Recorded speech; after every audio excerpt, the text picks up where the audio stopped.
Good morning. Well, thank you very much for that introduction. Thank you all for coming. As Nadina said, I'll be looking at a very topical issue this morning. And I say that because, you know, the title of the talk is Gibraltar and the European Union, in and out. If that were a question instead of a statement, I think it's a question that 96% of us have already answered emphatically in the 2016 referendum. But I think just over 2 years on from the referendum, is a good moment in which to reflect on 2 points in particular. First, what being in the European Union has meant for Gibraltar, and secondly, what it will mean, or what we think it will mean, for Gibraltar to be out. However, as is often the case with our homeland, the questions concerning Gibraltar are never binary. In other words, nothing is black and white. There are always grey areas. But it all makes for a particularly interesting and confusing scenario at the same time. Although I should add that the legal position is itself absolutely clear and beyond any doubt. But the nuances of our unique EU status have meant that not all aspects of the EU treaties applied to us. At times, we have been shunned or ignored by the European Union. We have felt as if we were left out. Some have also pushed for us to be left out. They've also pushed for us to be in at times when we have preferred to be out. And others have simply failed to recognize that we are in. It has suited them to regard us as if we were out. Our history in the European Union, therefore, is tormented with these convoluted and complicated questions. As we prepare to make the transition from in to out, I intend to discuss some of those issues with you here this morning. So the first part of the talk, obviously, will be about our position inside the European Union, and it will be more historical, perhaps some political, and the second half of the talk will concentrate on what we see, how we see the future, with Brexit now getting nearer and nearer every day. So let's start then at the beginning. Our history in the EU opens when the United Kingdom, together with Denmark and Ireland, joined what were then the European communities on the 1st of January 1973. This was 15 years after the European Economic Community was established, with the signing of the Treaty of Rome in 1957. It did not take the United Kingdom 15 years to decide to join. It was a case almost of third time lucky. Many forget that 2 UK applications to join the EEC were vetoed in 1963 and again in 1967 by the President of France, Charles de Gaulle. When doing so, and being the forward thinker that he was, he rather ominously stated that Britain was incompatible with Europe. He said that Britain harbored a deep-seated hostility to any pan-European project. Past time has shown that he was not wrong. If only had been paid attention to back then, much time and trouble and energy may have been saved. Importantly for us, though, at the time of the United Kingdom's accession to the EEC, Article 2274 of the Treaty of Rome states that its provisions shall apply to European territories for whose external relations a member state is responsible. At the time, Article 2274 applied to a number of different British territories. These were the Crown dependencies, Jersey, Guernsey, the Isle of Man, the sovereign bases in Cyprus, and of course, to Gibraltar. Of these, only Gibraltar opted for a very substantial membership of the European Union. Not being European territories, none of the other British overseas territories were covered. They have enjoyed an associated status with the EU, which is shared by the non-European territories of Denmark, France, and the Netherlands. As a result, Gibraltar is the only one of the British overseas territories that is a part of the European Union and to which the treaties largely apply. Article 274 of the Treaty of Rome is today Article 3553 of the Treaty on the Functioning of the European Union. It is by virtue of 3553 that EU law continues to apply to Gibraltar today. In fact, uniquely, Gibraltar is the only territory in the whole of the EU to which this provision applies. The application of the treaties to Gibraltar is subject to a number of exemptions.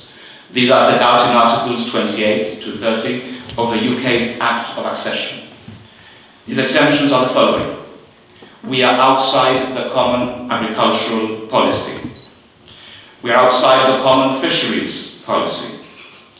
Gibraltar applies no VAT. We are also excluded from the customs union. Gibraltar is treated as a third country for the purposes of the movement of goods. It is on this basis that customs checks are conducted on the importation and exportation of goods by authorities at the border. It is also because of this that we are able to set out our own import duty rates on goods imported into Gibraltar. In Brussels, we are always asked the question, how did we achieve this unique status, and why did we want it in the first place? In keeping with this theme of in and out, why did we want to be in certain things, and why did we want to be out of others? The reason for this is twofold. First of all, it is important to recall that the UK and Gibraltar joined the EC in 1973. Spain was still ruled by General Franco. Spain was not in the club. Many of you will remember that the border between Gibraltar and Spain was physically closed at that time. Indeed, next year will mark 50 years of that closure. There were no overland trade routes between Gibraltar and Europe when we joined. Not being the customs union, Gibraltar was allowed to maintain its historic status as a free port. Secondly, Gibraltar was at liberty to negotiate a tailor-made status as part of the club, because Spain, as I said, was not in it. Madrid, therefore, could not weigh in on matters related to Gibraltar. Contemporary documents suggest that at the time of these negotiations over Gibraltar exclusion, for example, from the single market in goods, the discussions were not considered controversial by the European side. Like I said, Spain was not in it and was not a part of those discussions.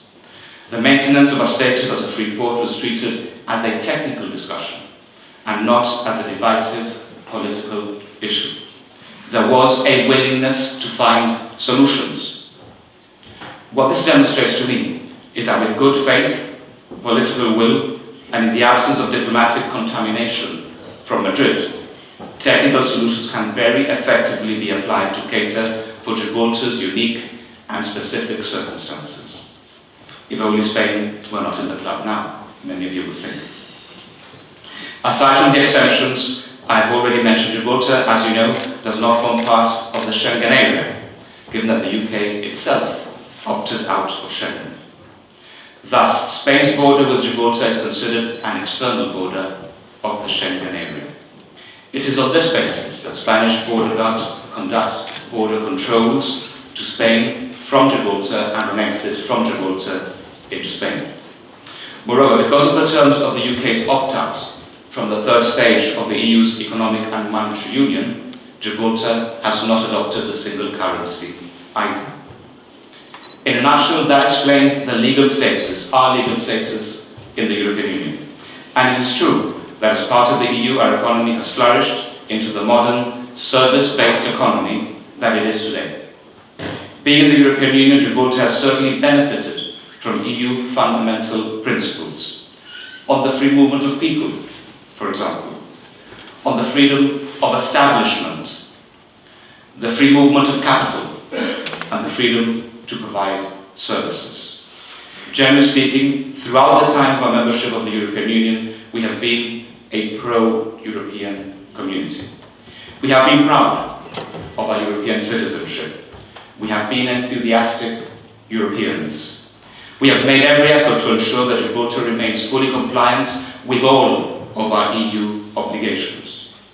It is precisely because of this that some decisions on Gibraltar taken by the EU have left a bitter taste in the mouth. We have felt hard done by.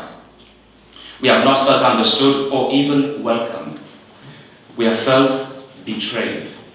But my point this morning in opening is that this was not always the case.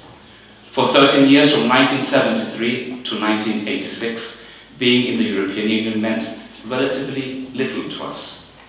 Our economy floated on the fact that Gibraltar was an MOD outpost, an important military base, which made up a huge proportion of our economy. During that period, as Napoleon once said, Europe ended at the Pyrenees. It was only until Spain joined the EU in 1986 that Europe came to our doorstep. For a brief moment in time, there was a genuine glimmer of hope that the Spanish claim to the sovereignty of Gibraltar might dissolve in a developing European family with common interests. Political commentators believed that the UK would use the EC and NATO to obstruct Spanish diplomacy in that regard. They believed that Spain, admitted with UK blessing, would be grateful. They argued that Madrid would be more constrained in the pressures that it could bear to bring upon Gibraltar. And they predicted an era of positive relations going forward. How wrong they were. Instead of cooperation, we got confrontation. And the opening salvo was fired almost immediately, less than 24 hours after signing the Treaty of Accession, with the ink not having yet dried on Spain's signature. Spain promptly sent a dispatch to the UK Foreign Office. That confirmed that their accession to the EC did not imply any changes with regards to Spain's position on the sovereignty of Gibraltar. And the UK simply took note. So Spain's accession to the club changed the dynamic of our relationship with Europe. It brought about important consequences. I want to emphasize that this is where it all started. We were fine before Spain joined. Nobody cared about Gibraltar. Nobody else was as obsessed. First of all, if Spain was going to comply with EC rules on free movement of people, it would need to open the frontier. The gates had been slammed shut by General Franco in 1969.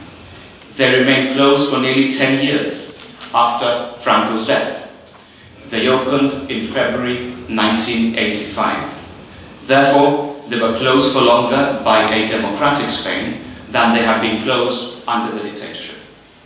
This did little to inspire confidence in Gibraltar. Gibraltar at the time advanced EC rights to Spaniards even before Spain joined in 1986. We asked for nothing in return. For a similar arrangement not that long ago, Mr. Maragall was asking for half a sovereignty. Historians always have the advantage of hindsight. It is easy to look back. And in retrospect, the United Kingdom committed a catastrophic error. The UK then was in a position of strength. Margaret Thatcher had threatened to veto Spanish entry. London should have insisted that all the restrictions against Gibraltar be lifted unconditionally as a price of Spanish entry. Spain could have been made to drop the claim. Decolonization could have progressed. The bogus claim to our territorial waters could have been put to rest once and for all. But Mrs. Thatcher and Sir Geoffrey Howe, our Foreign Secretary, opted not to use the veto against Spain. This was a card the UK could have played in the same way as General de Gaulle played it against Britain itself in 1963 and again in 1967. The result of this failure of UK policy soon became apparent. Spain was not grateful to the UK. Those who saw the future through rose-tinted spectacles were wrong. We could have told them that. Instead of allowing Europe to dissolve these issues, successive Spanish governments have adopted a policy of seeking to exclude Gibraltar from Europe so those issues don't get dissolved. They have shamelessly used the European Union as a conduit through which to advance their claim to Gibraltar. They were heartened by the EU's fear to act against them. And the political onslaught was to come by way of a three-pronged attack: by land, by air, and by sea. I will start with the air. In 1987, 1 year after Spain joined, the EC provisionally agreed a package of air liberalization measures. This concerned market access in aviation, which extended the scope of a previous arrangement in which Gibraltar Airport had been included. Barely 18 months after having joined, Spain vetoed the package, making its support conditional on it not being applied to Gibraltar Airport. They wanted Gibraltar Airport, therefore, to be left out. Understandably, the Gibraltar House of Assembly condemned the Spanish action. The United Kingdom condemned it too, except that 6 months and 1 U-turn later, the UK agreed to the exclusion. In December 1987, the UK and Spain agreed a joint declaration on what they described as cooperation over the joint use of the airport. This was agreed between the UK and Spain. It was realpolitik at its worst. Outright blackmail. As our rights as a European territory to which the treaties applied were sacrificed on the altar of European political expediency. When Gibraltar challenged its exclusion in the European Court, the court refused to listen to the substance of the case. Instead, it ruled that the case was inadmissible purely on technical grounds. The offshoot was that the Gibraltar government never passed the necessary legislation to give effect to the Anglo-Spanish agreement. The consequence was that Gibraltar Airport was suspended from all European aviation measures from 1987 until 2006. With the establishment of the Trilateral Forum for Dialogue in 2006, the then Spanish Socialist government formally agreed with the then United Kingdom and Gibraltar governments that it would no longer seek the suspension of Gibraltar Airport from EU civil aviation legislation. It was also agreed that all measures that Gibraltar had been excluded from would be extended to it. And Gibraltar would construct a new air terminal parallel to the frontier fence with direct access to another building on the Spanish side. Gibraltar, as you know, kept its part of the bargain. A new air terminal was built next to the border at a cost of over £80 million to Gibraltar taxpayers. There was no EU funding for the project, even though it had been hinted at one point. The terminal opened at the end of 2011. Unfortunately, the government in Spain changed as the terminal opened its doors. The new Partido Popular government reversed the policy of the socialist predecessors and moved from cooperation with Gibraltar to outright confrontation. The result remains evident for all of us to see. Spain withdrew from the Trilateral Forum for Dialogue. There is still no access to the terminal from the Spanish side. Madrid abandoned the Córdoba Agreement. This action raised the fundamental question in international relations of a country blatantly dishonoring what they had previously signed up to.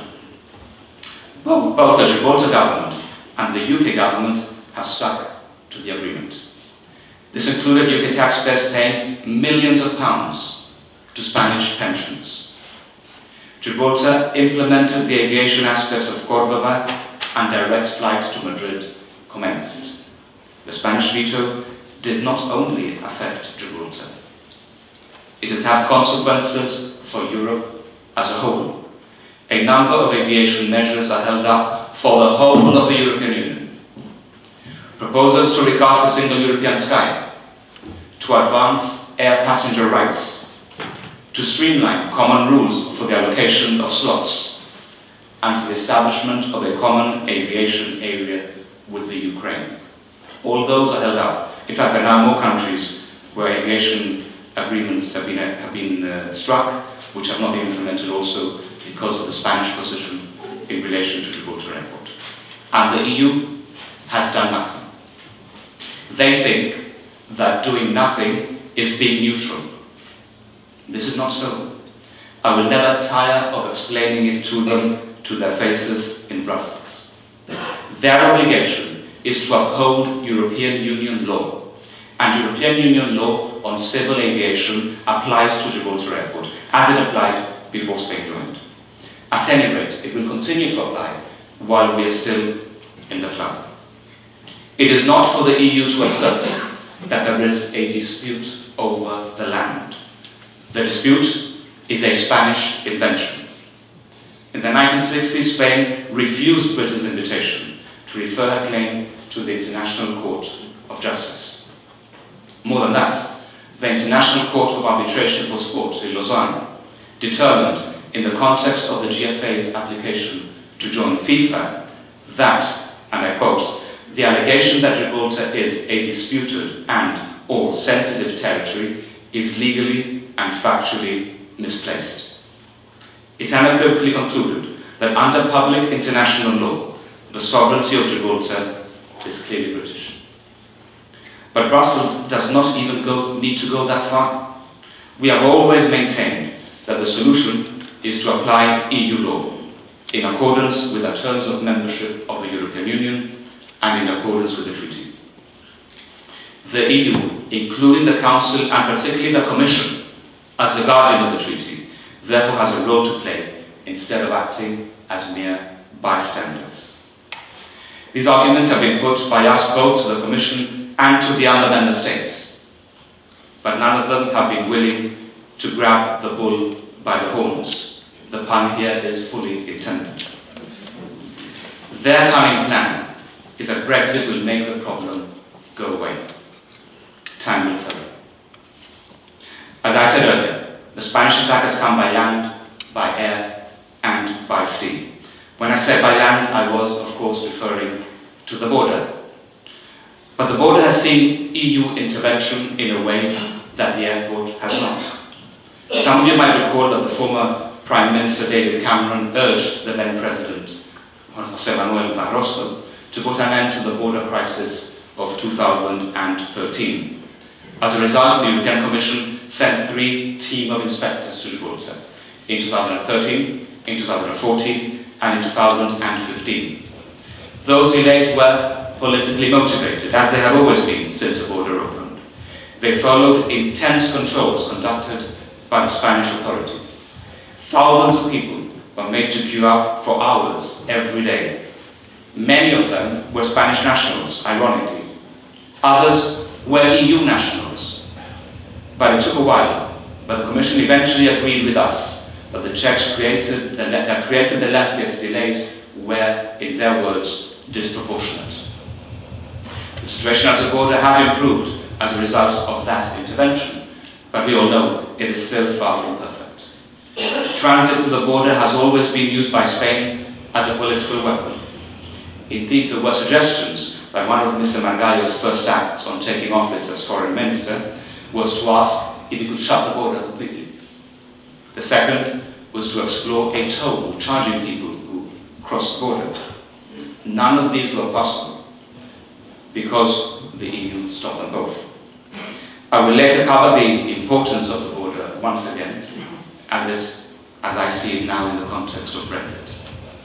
As I mentioned earlier, Spain has used the EU to advance its sovereignty claim over Gibraltar. That has also included British Gibraltar territorial waters. This came in the context of EU environmental protection measures and the designation of special areas of conservation.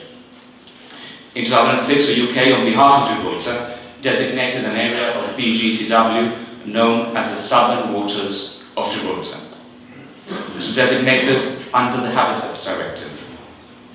The following year, Spain applied to the Commission for the designation of their own area, known as Estrecho Oriental. This overlapped almost all of British Gibraltar territorial waters, including our own sites. The UK complained that it was not informed of the Spanish proposal in advance.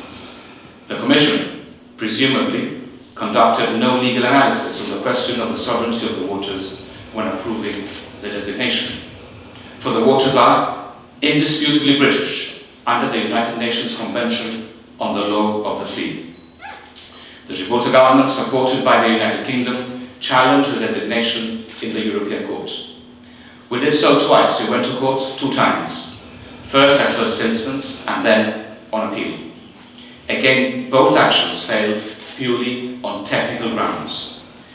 The appeal, to make matters worse, was kicked out by a panel of 3 judges, which included a Spanish judge among them.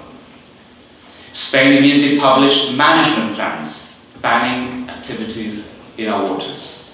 Spanish environmental research vessels began to illegally enter our waters to undertake purported survey work to comply with obligations resulting from that designation.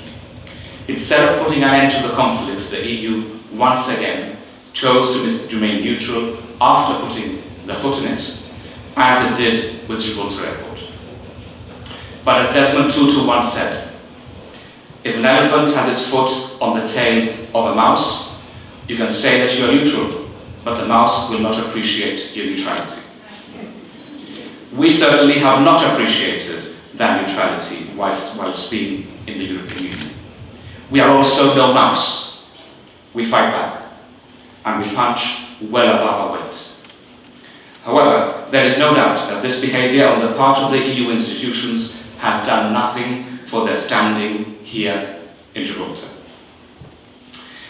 The attack, as I said, has come by land, by air and by sea, but there are also other areas where Spain has abused its membership of the European Union in order to damage Gibraltar. They have sought to belittle our rights as European citizens. They have put in doubt our credentials as good Europeans. They have spread false rumours against Gibraltar.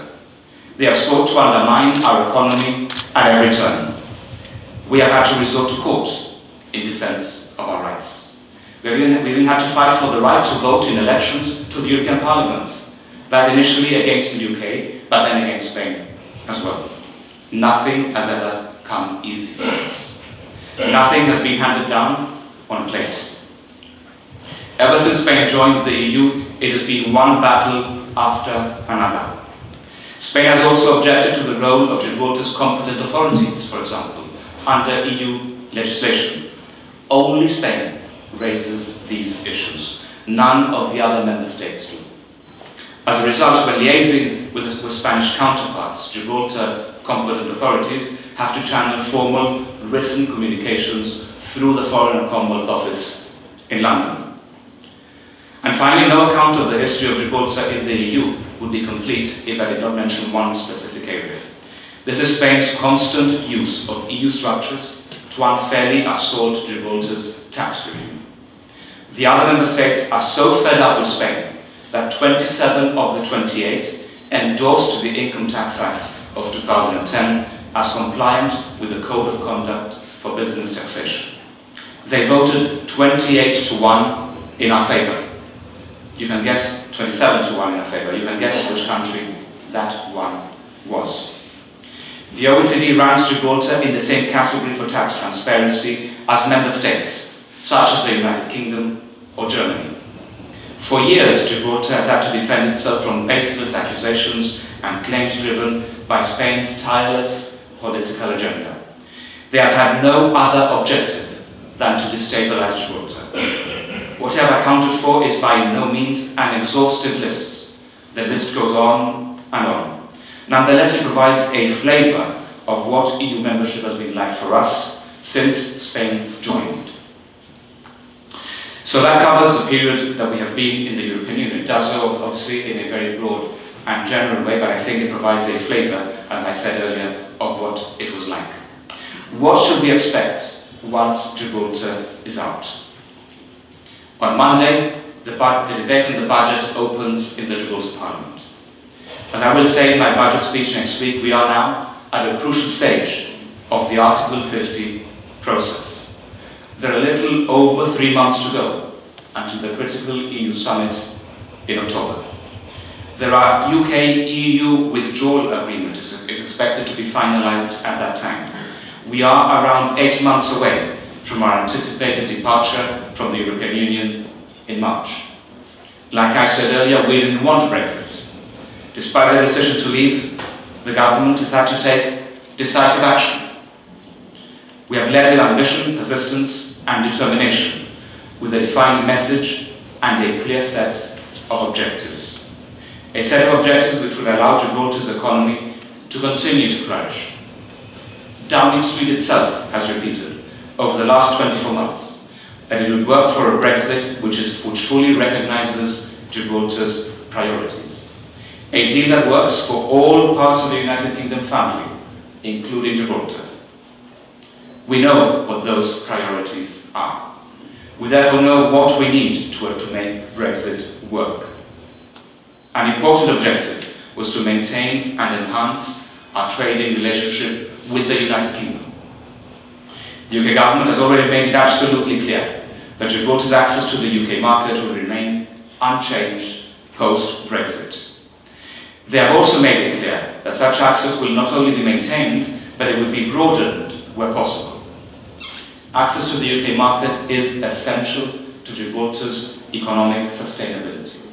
We now have that access. We intend to keep it in the future, and the UK has given us the necessary assurances that that is going to happen. But such assurances have not only been given in respect of future trading arrangements between us and the UK. We have also extracted from the UK government commitments which will ensure the same treatment post-Brexit for our students studying in English universities and for our patients. We have agreed with the UK Department for International Trade to put in place a mechanism for ensuring that Gibraltar is consulted on the free trade agreements the UK plans to conclude outside the European Union. This is a new opening for us. It will spur on our renewed engagement with the Commonwealth, for example. But that leaves us with the border. The border debate here is different to the debate in Northern Ireland. Their debate and their concern is more about the movement of goods than about the movement of people, because they have a common travel area with the UK which predates their EU entry. Gibraltar, but in contrast, is not in the customs union, so our focus is not on goods. They do not want what is termed a hard Brexit with controls and checkpoints. We have controls and checkpoints already. The debate here is about the intensity of those controls once we are no longer in the European Union. This is important. It's important to residents on both sides. It's important also to tourists, 10 million of whom visit Gibraltar every year. And it's important as well to frontier workers of different nationalities. We should bear in mind that approximately 50% of Gibraltar's workforce are cross-frontier workers, people who live in Spain and who come into work every morning and then go back every evening. These figures are published, it's not a secret. The vast majority are British expats and Spanish nationals. But interestingly, every EU nationality is represented within that number. You might therefore not be surprised to hear that there are over 8,000 Spanish frontier workers, and that there are over 2,500 Brits who live in Spain and work in Gibraltar. But you may be surprised to hear there are also 113 Germans, 113 Irish citizens, 230 Italians, 164 Hungarians, 767 Portuguese, 403 Romanians, 204 Poles, and even 2 Luxembourgers. We have the European Union of frontier workers right here in our 6.8 square kilometers. The border is not only important to cross-frontier workers, as I said, but to Gibraltarians, to residents on both sides, and to the tourists who come to visit us every year. Fortunately, the Spanish rhetoric with regard to the border has changed dramatically over the last 24 months. Post-Brexit, perfectly possible, he said, to close the border completely, to Mr. Dastis's indications that the border won't suffer too many changes once we're outside the European Union, and also to the comments made by the new Prime Minister of Spain, Mr. Sanchez, in March, when he stated that fluidity at the border was a fundamental aim for them too. The political will, therefore, now seems to be there. There are legal solutions which exist, which will ensure the smooth passage of persons across the border, even in the post-Brexit world. We have worked hard on those different solutions, and we will continue to do so. So in conclusion, there you have it. My aim was to cover 45 years of EU membership in less than 45 minutes. I think I've achieved that. The final chapter, and possibly the most important piece in this historical exposition, is, of course, as you know, still to be written. Literally. There's a European Council in March in Brussels. Today, there's another one in October, there'll be another one in December. So Gibraltar's own Brexit arrangements play out against the wider background of relations between the United Kingdom and the European Union, because these are, after all, EU exit negotiations that we are engaged in. But as we approach that final hurdle, certainly I am convinced that we do so from a position of strength, a position of stability, and a position of solidarity, and working, I think, extremely well and in total lockstep with the government of the United Kingdom at the same time. We are entirely confident in all this process since the referendum of June 2018 that we have left no stone unturned. Thank you for listening.